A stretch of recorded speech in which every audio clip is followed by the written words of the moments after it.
end of the week and almost to the end of February. I'm going to put some light on here, see if that make any difference. Nah, not really.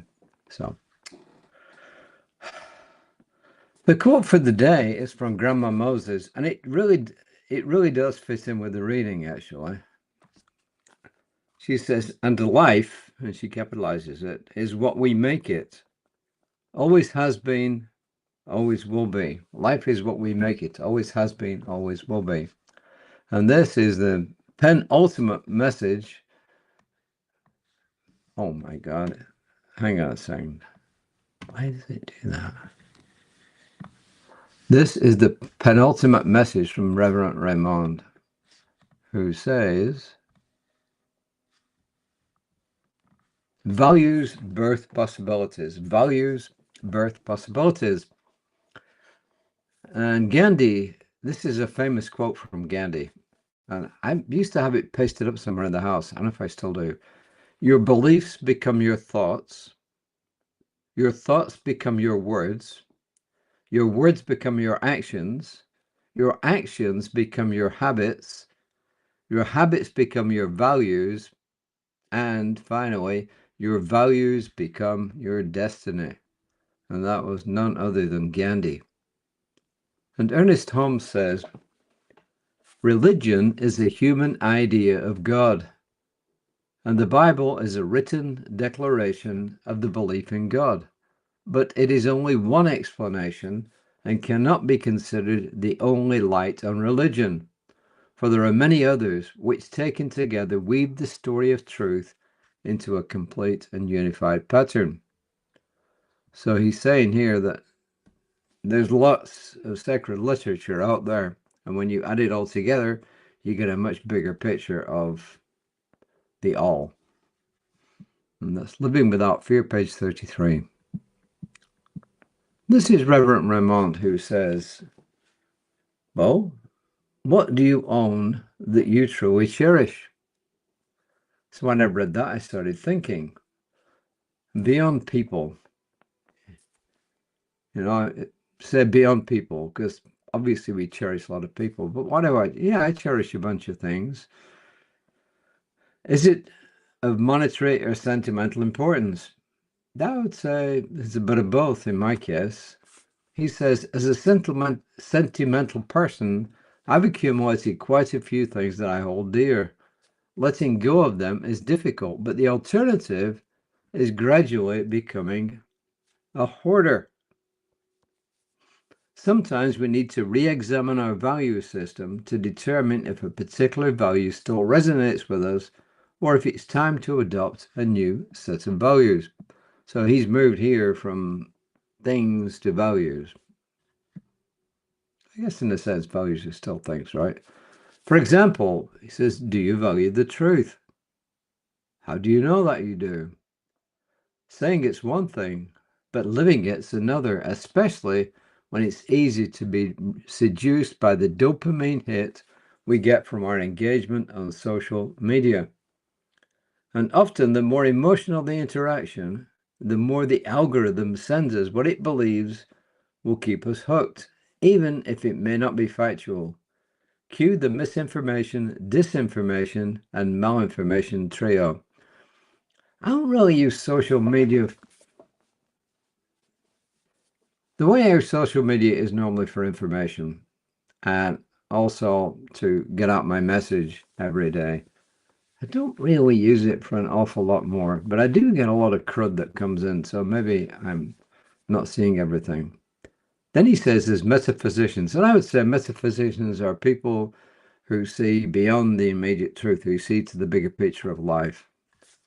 He says we're called to exercise even greater diligence in fact-finding and truth-telling.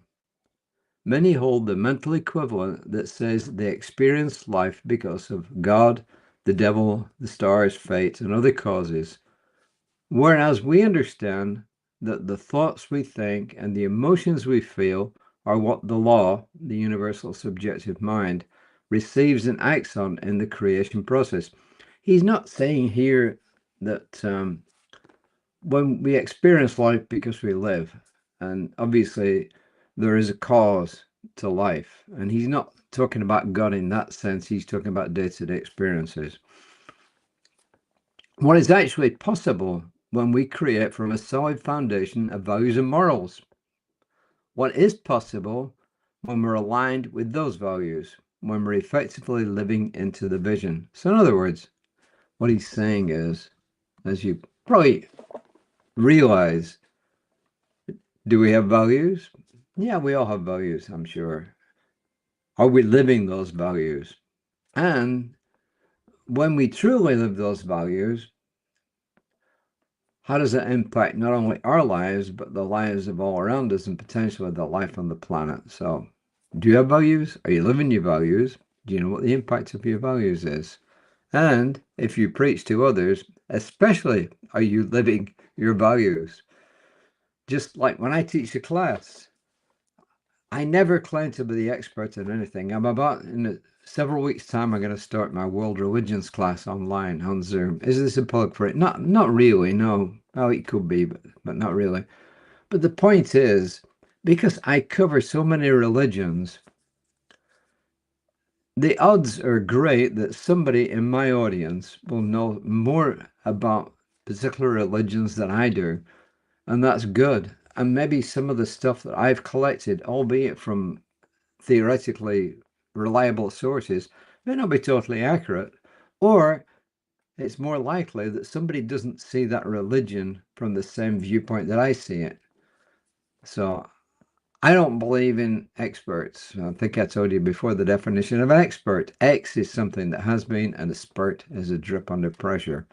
So, but the whole point I'm making is we should examine our lives on a fairly regular basis and say, am I living my values? And I would say, I do make an attempt to live my values. Do I always succeed? No. Do I beat myself up when I don't actually reach those values? No, but I do admit I've gone wrong, and I vow to actually, in the future, be better at it. So the last thing you do when you don't achieve your values is to beat yourself up. It's to admit it, step back and say, okay, that I didn't meet what I value there. I'll change it and I will do better next time. So my values are like seeds I plant every day. My values are like seeds I plant every day.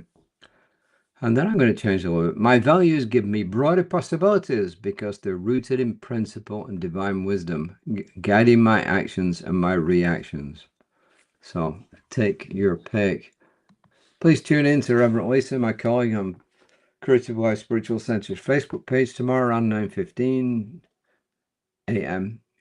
Tune back into me hopefully around about 5 p.m. tomorrow evening on whatever social media you see me on. And I missed posting on a couple of them recently, and today I will post on all of them. So if I missed some and you want to know what it is, just text me at that number, 832-271-0717, 832-271-0717, and I promise you I'll respond.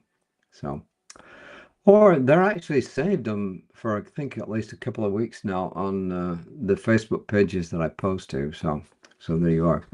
So until next time, please take care of yourselves. The weather is gorgeous today. Can you believe that in parts of Texas it will hit like 104 degrees today? If you want Celsius, that's about 40 degrees Celsius. It is crazy for the end of February, but there it is. Today here, it was like way up there. You know, it's still, what time is it? It's almost 4 o'clock and it's still pretty warm out there. So I love warm weather. I don't like cold weather. So my prayer for you is that you experience a wonderful rest of the day, and when the weekend comes along, that you have a wonderful weekend. And I release this word as a prayer into the divine mind with gratitude, calling it done, and so it is.